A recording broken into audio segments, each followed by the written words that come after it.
Problem 1.10 भी problem 1.8 की तरह जो हमने पहले सॉल्व किया है। सो इसमें भी ऑलमोस्ट वही चीज़ें हैं। क्या है suppose we are told that the acceleration of a particle moving in a circle of radius r with uniform speed v is proportional to some power of r, say r power n, and some power of v, say v power n.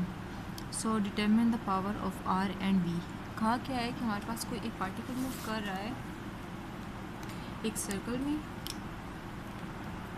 Let's say हमारे पास ये एक circle है, circular path है, वहाँ पर कोई particle move कर रहा है। ये मैं लेट्स से कोई पार्टिकल मूव कर रहा है, तो इस पार्टिकल की वेलोसिटी उन्होंने कहा है v है, जिसके साथ वो मूव कर रहा है।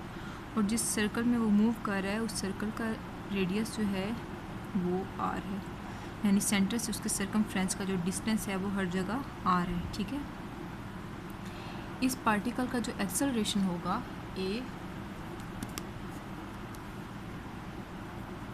ठीक है, वो हमें बताया गया कि r की कोई पावर n है और v की कोई पावर m है, इस पे डिपेंड करता है। ठीक हो गया, तो हमने फाइंड आउट क्या करना है, powers of r and v, यानी इस r की पावर m n और v की पावर n। हमने सिंपली जिस तरह प्रॉब्लम 1.8 में किया है कि उसमें हम लोगों ने क्या किया था, v को प्रोपोर्शनल किया था रो e के और उनकी पावर a और b थी, हमने फाइंड आउट की थी a और b की वैल्यू। इसी तरह से इसमें भी इस तरह ही है, एक्सेलरेशन को प्रोपोर्शन है r के भी और v के भी, इनकी कोई पावर्स होंगी, उन पावर्स को हमने फाइंड आउट करना है। सो स्टार्ट करते हैं इसको।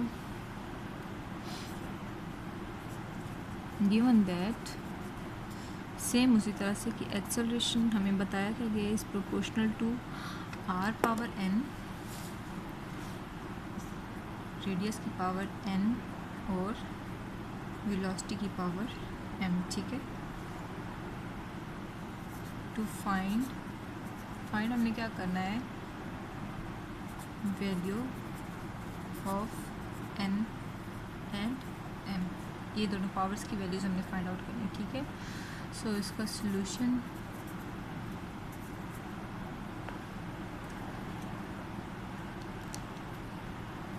इसको माइंड में रखिए कि हमने सिर्फ n और m की वैल्यू तक फाइंड आउट करना है, इसका कंप्लीट हमने फॉर्मूला नहीं निकालना। सो सॉल्यूशन में हम लोग क्या करेंगे, सबसे पहले a से स्टार्ट करेंगे, जो हमने बेसिक फार्मूला लिखा है उसको रिजॉल्व करते हैं।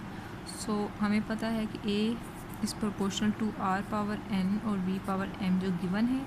तो जब भी प्रोपोर्शनलिटी साइन ख़त्म करते हैं तो इक्वलिटी लगती है, साथ कोई कांस्टेंट लगता है, तो a will be equal to some constant into r power n और v power m as it is. ठीक है, हम डायमेंशन का तरीका यूज़ कर रहे हैं, तो हम लोग पहले इसके अब लिखते हैं फर्दर डायमेंशंस। ठीक है, राइटिंग डायमेंशंस ऑफ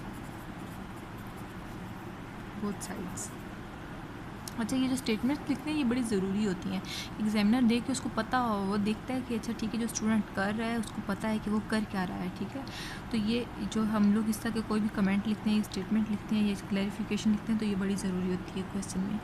सो अब उसी तरह से आप सेकेंड स्टेप में आपको पता होना चाहिए क्योंकि यूनिट्स के एक्सेलरेशन का यूनिट होता है मीटर पर सेकेंड स्क्वायर होता है, r क्योंकि डिस्टेंस है सेंटर से लेके इसके सर्कमफ्रेंस तक रेडियस है तो वो डेफिनेटली m में होगा। सो r का यूनिट हमें मीटर होगा, और अगेन वेलोसिटी है तो वेलोसिटी का यूनिट मीटर पर सेकंड होता है। सो ये मीटर मीटर मीटर यानी इनकी जगह हम लोग लिखेंगे लेंथ और ये टाइम। सो डायमेंशन ऑफ, पहले मैं सिर्फ साइन दे रही हूँ, dimension of a will be equal to constant into dimension of r power n dot dimension of v power m।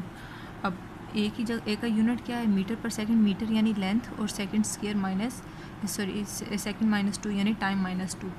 सो इसकी डायमेंशन हमारे पास बनेगी लेंथ टाइम, लेंथ और साथ time power minus 2 will be equal to constant as it is. r के unit metre है, metre यानी length, so length power n dot velocity metre per second यानी length per second t inverse उसके ऊपर whole power आएगी m। So ये l t minus 2 ये as it is equal to constant into l power n dot, यहाँ l power m हो जाएगी और t पावर -1 है तो ये -m हो जाएगी। सो t माइनस m। इसको फर्दर लिख सकते हैं, इन दोनों की बेसिस सेम है तो इनकी पावर्स ऐड हो जाएंगी। सो मैं लिख सकती हूँ l t minus 2 as it is equal to constant l और l बेसिस सेम है, पावर्स ऐड हो जाएंगे। सो सिंपली इसको लिख सकते हैं l power n plus m dot t power -m। इसको मैं इक्वेशन नंबर 1 की स्टॉप कर देती हूँ। ठीक है, यहाँ पर मैं लिखूँगी कमेंट कि मैं करने क्या लगी हूँ, इन दोनों साइड्स की जो डायमेंशंस हैं उनको इक्वेट करने की इक्वलिटी साइन है। यहाँ पर भी l है, यहाँ पर भी l है, दोनों अगर इक्वल हैं तो उनकी पावर्स भी इक्वल होंगी। सो कंपेयरिंग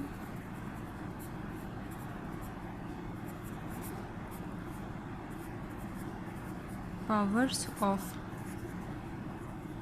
डायमेंशंस, यानी इन दोनों डायमेंशंस की पावर्स को मैं कंपेयर करूँगी क्योंकि बेसिस अगर सेम है तो उनकी पावर्स भी सेम होनी चाहिए। Dimensions on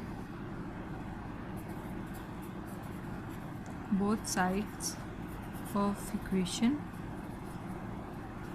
1। इस इक्वेशन में जो डायमेंशंस गिवन है इनकी मैं पावर्स को कंपेयर करने लगी हूँ।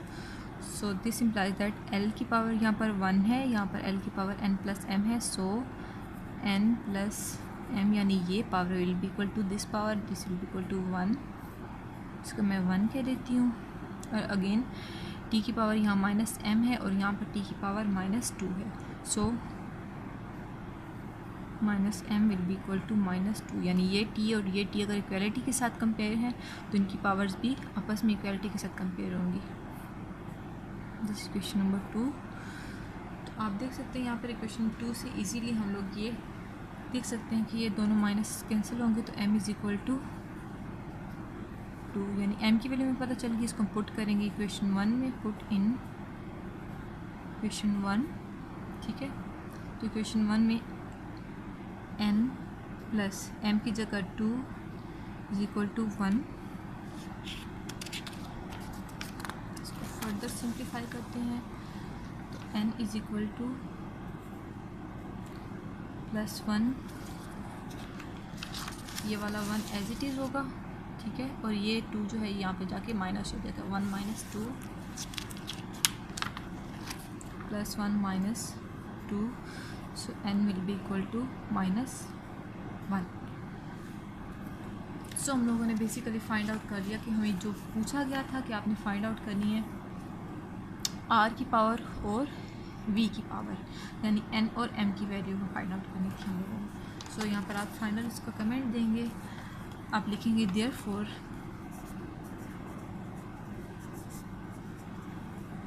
The powers of r and v are n is equal to -1 and m is equal to 2, और इसको आप बॉक्स करके बताएंगे कि ये इसका आंसर है। ठीक है।